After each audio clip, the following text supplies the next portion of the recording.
Good morning, everybody. Have we got an exciting show for you? Today, we're going to be analyzing investment properties to see if they're really great investments or not. Let's have some fun.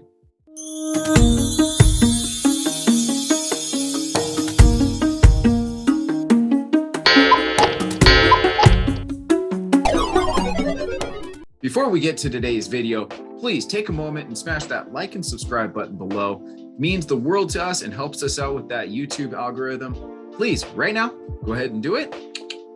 Thank you so much. Now, below that, you're going to see in the description a bunch of other links. You have a link to our brokerage website, our property management website, our handyman website, our awesome store with all of our swag. Please check them out. We would love to work with you. We'd love to help you. We'd love to just be of service however we can. So please check out those links below. We really appreciate it. On your way back up to the screen, if you haven't, hit that like and subscribe button just in case. All right. Thank you so much. Let's jump right in. All right. Good morning, everybody. Josh Ezell, Breakthrough Real Estate, Property Management, and Handyman Services. I hope you're having a great week. Today, we're going to be checking out the MLS. We're going to pull up what will be the least expensive investment property that we can find, and then we're going to run the numbers to see if it really is a great investment. Now, I get asked all the time, how do you find great investments? What's your method? Whatever, all that good fun. And here's the main thing I can tell you. Okay, I get over 100 emails, messages, whatever per day. Okay.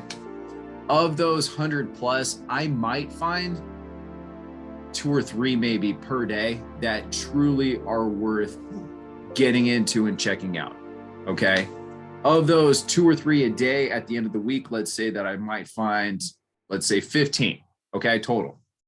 Of those 15, 7 of which might make the cut to actually go to the owner to see if I could get more info on it.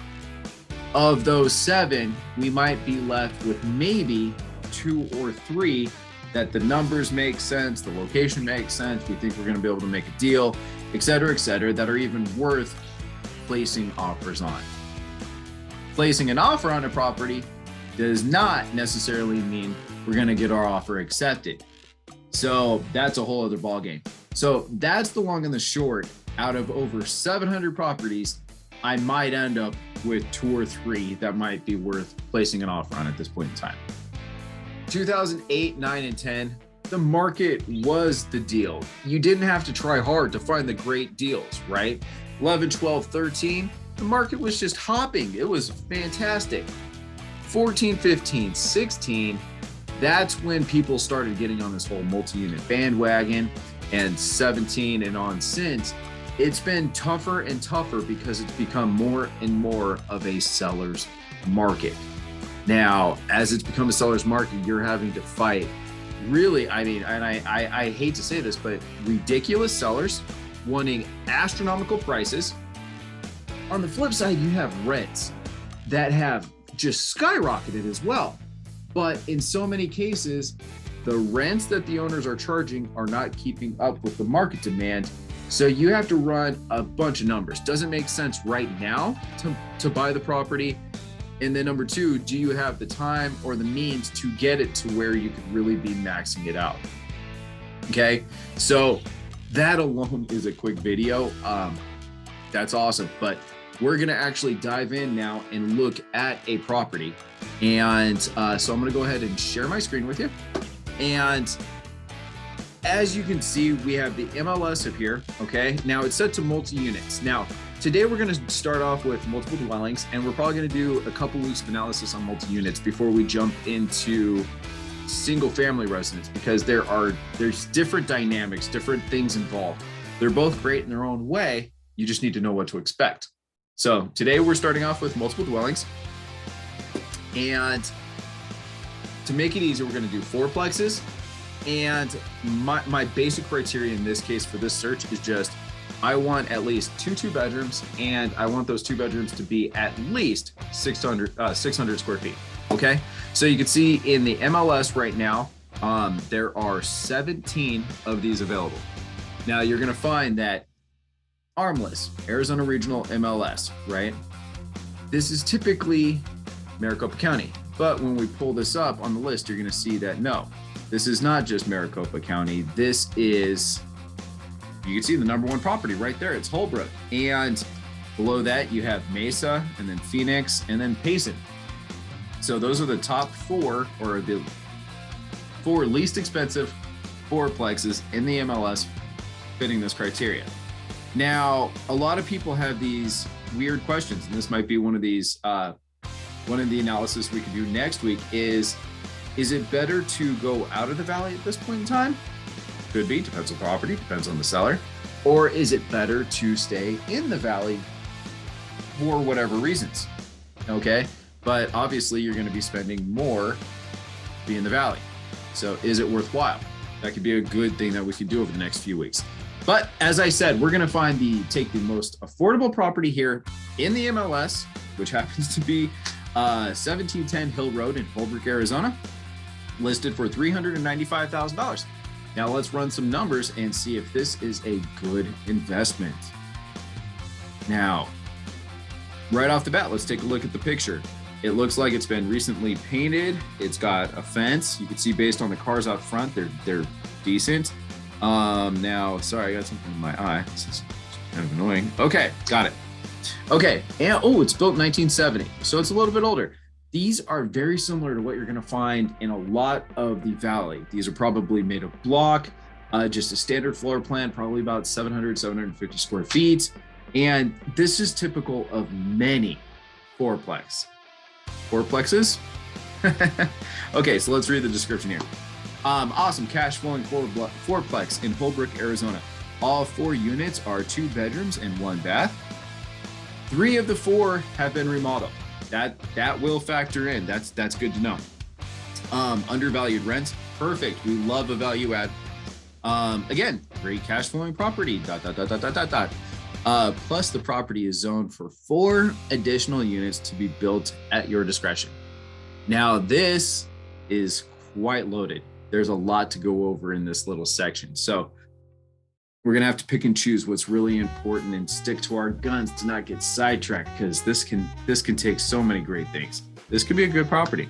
Okay, so next spot down, you can see 2 bedroom units, 4 of them, $800 a month, 750 square feet, 1 bath. So 2 bedrooms, 1 bath, 750 square feet, currently renting out at $800 a month. 3 of the 4 units are already remodeled, so we're looking at possibly only needing to remodel 1 unit when we take over. Okay, let's get the other info here. Let's see, they have an oven range, good. There's no pool. It seems to be pretty easy maintenance. We're not gonna spend a grip on landscaping. Adjusted gross income, $38,000. Based on, what do you do with the $400? 4 times 800, I guess that's his vacancy rate. So as we go down, operating expenses, $1,200. That does not make sense. Okay, your typical, if you just want to do a percentage and you just want to take all of your expenses, try like 35-40%. Okay, that'll be pretty close. But operating expenses, yeah, $1,200 is not even remote to that. Net operating income, $2,000. This person is saying that this property will bring you $2,000 at the end of the year. Who's going to raise your hand for that? $395,000, and I will bring you the whopping return of $2,000 at the end of the year. No, that's not right. That's obviously a mistake. Or this place basically is, I don't know, a total fixer-upper. In other words, it wouldn't be occupied. Okay. There's no association and they worked in a 5% allowance. That's normal. Okay, let's go finish this up here. Tenant pays, there we go. Tenant pays water, electric, gas, trash, and cable TV. That's not typical in many places. Oftentimes the owners are paying water or cable or trash. Usually the tenants are paying electric and gas, but in this case, this seller is having the tenants cover it. So that's great news for you, the buyer, because you're going to save a decent amount of money. Okay, so the last thing we want to take a look at on this page before we dive into it, for 2020, the taxes were $1,200. In Maricopa County, these taxes would have been a lot higher. That is one huge benefit of not being in Maricopa County per se. Okay, and if we go down, there it is, cap rate. Most people are looking for an 8, 9, 10. You know, if you're looking for a conservative kind of whatever, 5 on your way up, this is listed as a 0.51, as in 0.5%, half a cap rate. Half a cap rate. That's funny. Okay. So anyway, safe to say there's a few reasons why this thing might not have sold already. Okay. So let's dive in. Now it's time to let the math happen. So I'm going to try to make this as digestible as possible because there's a lot of math. So let's lay some ground rules. We're going to be paying list price. Not that we're actually going to pay list price, but for this example, just to make it easy, list price. Okay. Now, there are 2 different ways to go. You're either going to be paying cash or you're going to be financing. Okay. So I'm going to run the numbers because there's definitely things you need to know about both sides. I encounter this on a regular basis.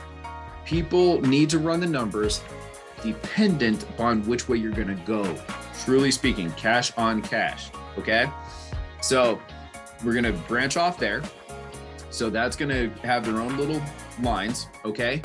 And then at the very end of the first year, what we're looking like, and then at the end of the second year, what you're going to be looking like. And that's going to be our quote unquote exit strategy. Okay.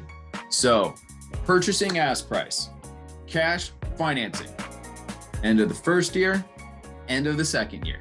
Okay. That's how we're going to do this. So let's jump right in. First things first, if you're going to be paying cash, that is the easiest thing to do. Okay.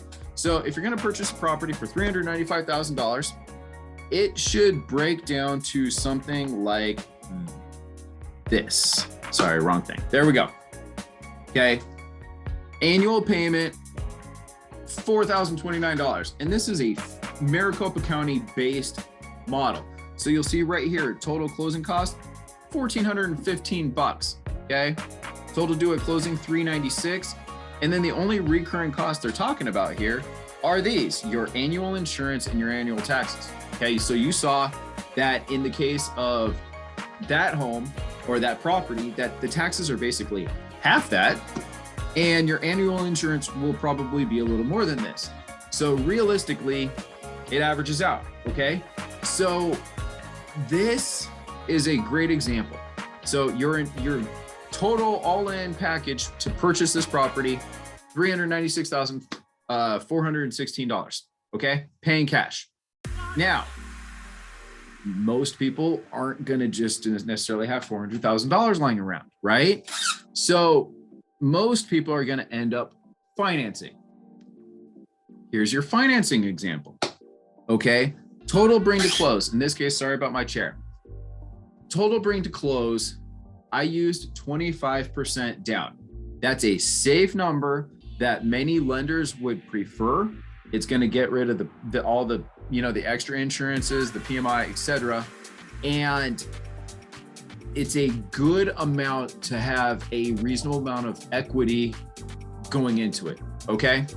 Now, it will also help your monthly payment. Sure, you could possibly get 20% down. I'm sure there's programs where you can get 5-10% down, but just remember that will affect your cash flow. You need to cash flow a certain amount. You cannot skin it, and you do not want to go negative each month. I'm telling you, be safe. Make sure it cash flows at least X amount, whatever you determine, every single month, okay?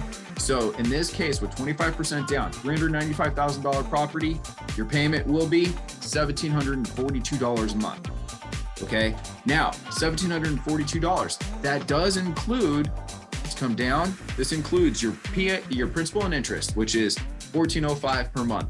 It includes your homeowner's insurance, which is $128 a month. It includes your monthly property tax, which is $200 a month. And as we discussed in the last example of cash, your homeowner's insurance, it's a rental property, it's a fourplex. It's going to be more than that. Okay. Now, your monthly property tax on the flip side, because it's in Holbrook, is less than that. Okay. So these two actually even out basically, even though they're not necessarily accurate in that context. Okay. But here's the thing, your closing costs, okay? Your actual down payment in this case is $98,750. Your prepaids and your closing costs, as you can see here, they're $9,955, okay? Which is a lot more than if you're paying cash for the property. You're having to pay for your lender's fees. You're having to pay a bunch of other items because of it being a finance deal, okay? So you're automatically paying more right off the bat, per se, but it's the cost of saving $300,000 out of pocket. The bank's letting you borrow that, okay? That's leveraging, which is a good thing. Okay. So yes, you're going to need $108,705 to close on this fourplex. I hope that makes sense. Okay. So let's move on. We have purchased the properties. So let's jump in and see exactly what you get for the money. Okay. So we have 4 units renting out currently at $800 a month. Those 4 units should bring in $3,200 per month, which will equal $38,400 per year.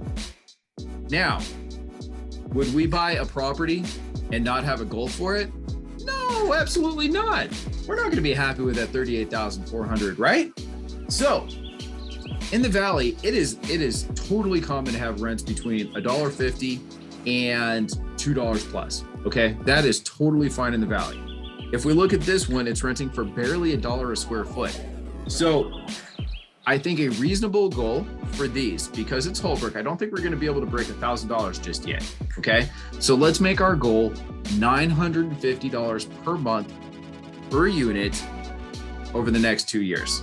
Ideally over the next year if we could swing it, and then have the next year where it's just performing.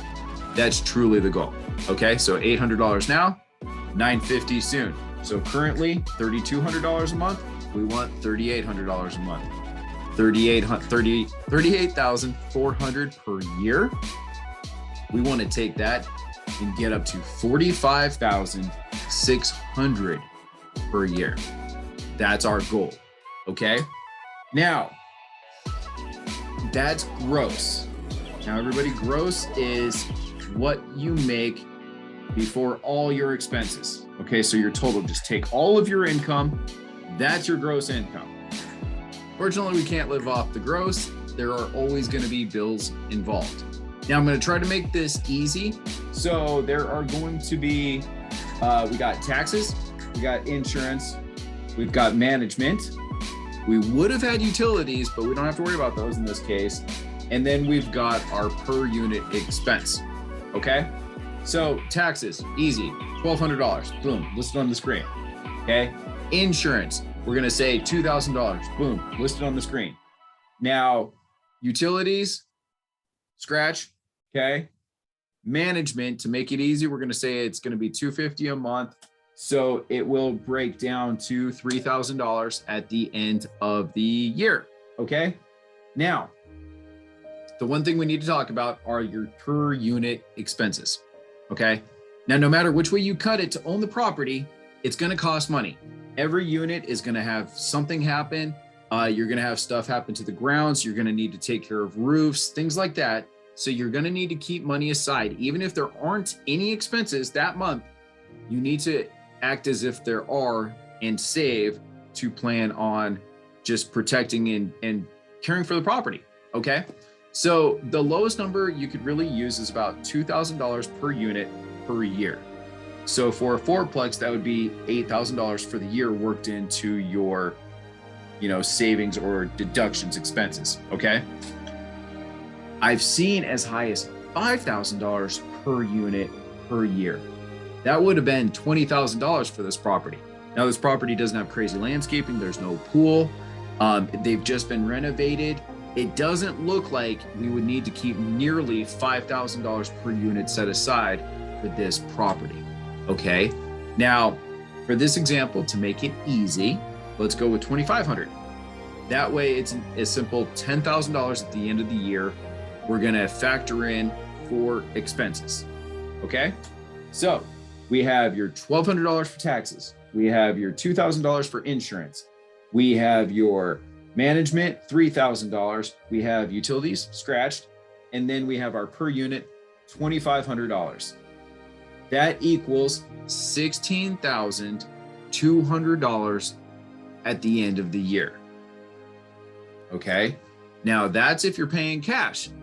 Unfortunately, if you took out a mortgage, unfortunately, I didn't mean to say that. If you have a mortgage, we're going to have to factor that in over here. Okay. That's why I said we're going to have two different columns. So your mortgage, you're going to have to factor in that $1,742. But the good news is they already took in your taxes and things like that. So what we're going to do is we're going to take away a little bit up here and make that number right. So your magic number for monthly expenses, $2,892. Okay. So at the end of the year, your expenses are $34,704. So now that we know what our expenses are, we get to factor in our numbers and see what we walked away with at the end of the year. So cash, gross income, $38,400 minus your expenses, $16,200, leaves you with a net income of $22,200. Okay. Financed, same gross, $38,400, expenses, $34,704, leaves you with a net of $36,696. Okay. Now, two different numbers, pretty significantly apart. They would seem to make a huge difference on return. So let's see what the actual return is based on these numbers. Okay. So here we go. Boom. Back up to the top. You got 22,200. You've got 3,696. Now, what did they put into it? Well, you had your cash, $396,416 they put into that. On the finance side, we put $108,705. Okay. So if we divide those by each other, which is how we come up with your percentage, believe it or not, your cash return is 5.6%. Your financed return is 3.4%. Interesting, huh? In this case, it takes a little time, I think, for the leverage to catch up. Your cash on cash, 5.6, that's not bad. Cash on cash return your first year. Here's the thing, don't be disappointed because this is as the property is performing as we purchased it, guys, as we purchased it. Okay? We didn't buy this just to have it as is, did we? No. Over the course of 2 years, we want to raise the rents to $950. In other words, we want to raise the income to $45,600 per year. Okay. So here's the next part. That first year, you're not going to just keep things the same. There's going to be lease ups. There's going to be people move out. We're going to want to make these transitions happen. So let me give you an example of what typically could take place the first year. About 2 months into it, let's say 1 month into it, we had that one unit that needs to be rehabbed. So let's say we serve them notice right off the bat. Okay. So that first month, we will bring in that $3,200. Okay. But the next month, we're going to have a vacant unit because we're going to be fixing it up. And you're going to put, let's say, 15 grand into it. Okay. Because you're going to do it nicely because you want to get that $950 per month. Okay. Then let's say we go a couple more months and I got ahead of myself.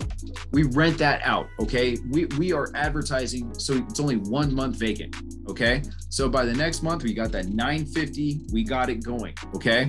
So now you're back up to 4.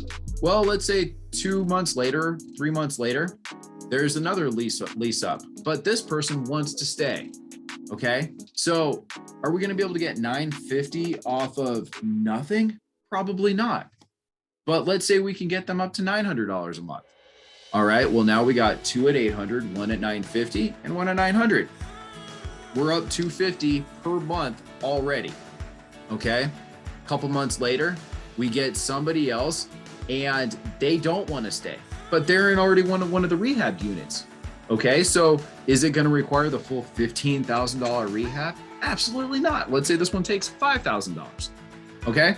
So you got one unit completely rehabbed, 15,000. You've got one unit now completely redone, and it only cost you $5,000. You've got that third unit that you didn't have to put anything into because we got them to renew their lease and just raise their rent. Now, let's fast forward another 2 or 3 months. So we're down up to like the 9th month, okay? And the 9th month, that final lease is finally coming up, and this person wants to stay. Now, at this point in time, you have a really nice unit, you have another remodeled unit, and then you have another unit that you didn't have to do anything to. So what are we gonna do with this person who wants to stay? Well, maybe if we put $500 into it, maybe $1,000 into it, could we possibly get $925 off of that? I think so. So here you are at the end of the first year. You've had to spend, let's say, $15,000, $5,000, so you're at $20,000, let's say $21,000, and you have basically rehabbed 3 of the 4 units, and you've gotten your income up to over $40,000 at the first year.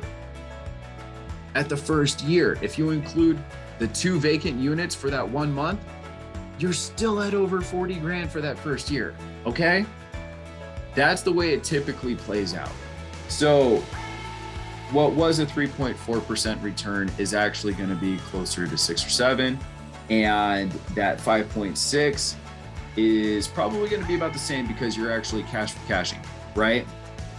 But it's so worth it, okay? So that's the end of the first year. Now, at the end of the second year, there's no reason that they won't all be at 950, 950, 950, 950, okay? So at $45,600, let's see what you're actually at, because you already put in all the expenses, okay? They were factored in at the end of that first year, so 45,600 minus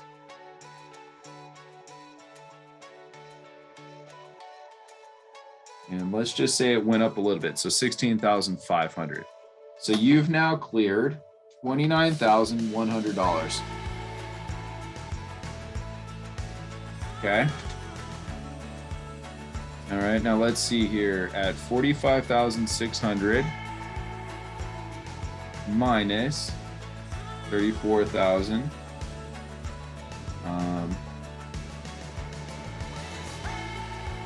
Let's round up on that one and say 35,000. Yeah, same $300. Okay, so we got 10,600. Okay, so if we include the rehabs into our cash deal, okay, that means we spent approximately, what was it, 15,000 plus 5,000 plus 1,000 equals 21,000. So add that 21,000 onto the 108,705. Okay, so your total investment is 129,705. Okay, and the total investment onto the cash side was 396,416. plus 21,000. So we're at $417,416 total investment on the cash side. Okay. Now, here's the cool part. Now that you've done all these rehabs, these basic improvements and whatnot, raise the rents. Now the maintenance for the following year or so shouldn't be as much. So now you could realistically factor in that $2,000 per unit. Okay. So if we take the taxes plus insurance, plus now let's say $8,000 per unit, and you don't have to factor in management because the new people might not use management. So you're realistically looking at a total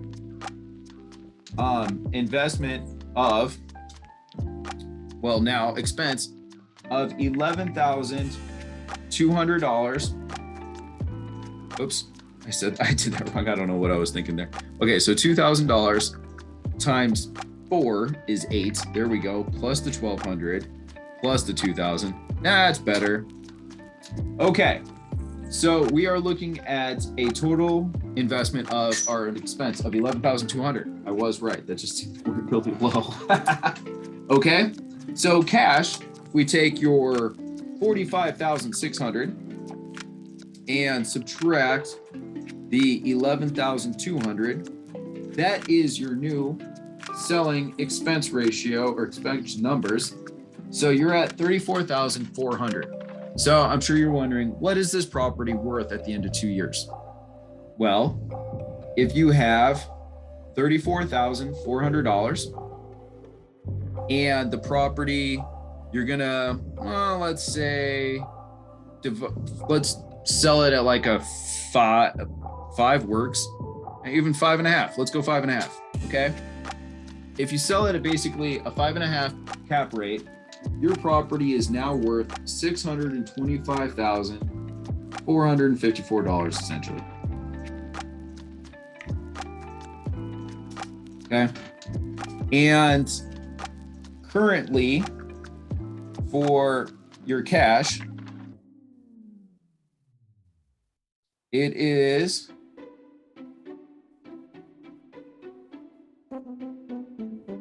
performing for you at a basically a 7% is what it's performing at.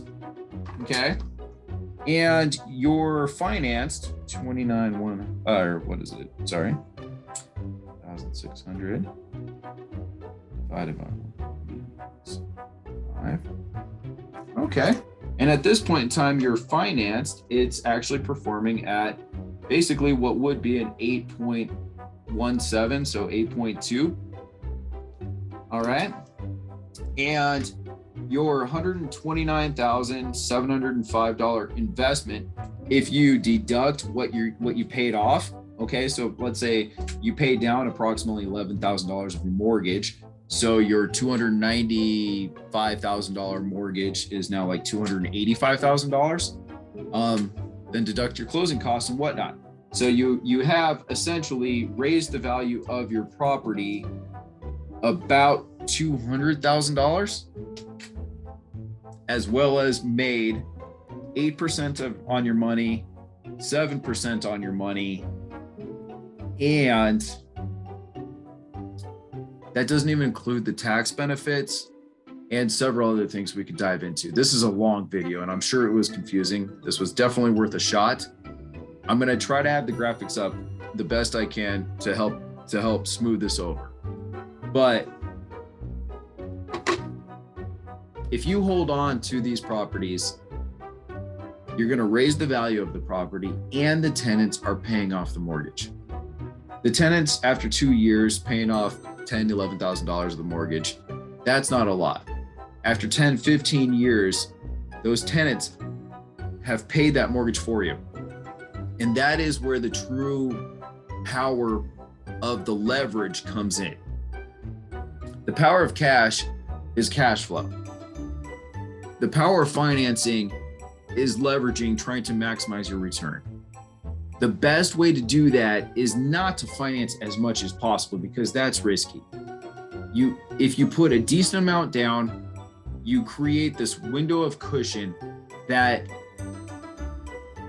almost can guarantee a great investment. Okay. So that's the biggest takeaway. There's benefits to cash. You definitely don't want to finance all of it. You want to create a window, which is where we come back to the beginning. Make sure the property cash flows by several $100s a month. You'll notice this property right off the bat cash flowed by $3,600, almost $3,700 per year. That's a great starting point. It's not a lot of money, but after you worked in everything, it still made sense. Is this the greatest investment property in the world? Nah. Is it a terrible investment property? Nah. Is it a really just probably decent, good investment property? Absolutely. So thank you so much for watching. If you'd like to more guidance, if you'd like me to analyze some investment properties with you, if you want me to help you find the perfect investment property, I would love to do that. All right. Thank you for watching. Leave your comments below. What do you think is better? Do you think in this case the cash purchase was better? Do you think the finance was better? What do you think about this investment as a whole? Thank you so much for watching. I'll talk to you next week. As an agent or a team leader, if you're looking for the best real estate website, CRM, follow-up plan, advertisements, pretty much everything rolled into one, check out Real Geeks. It will take amazing care of you and your team. It will provide you the leads. It'll help you follow up with those leads. It'll help you convert those leads, and they are always improving. Seriously, check them out. There's a link below.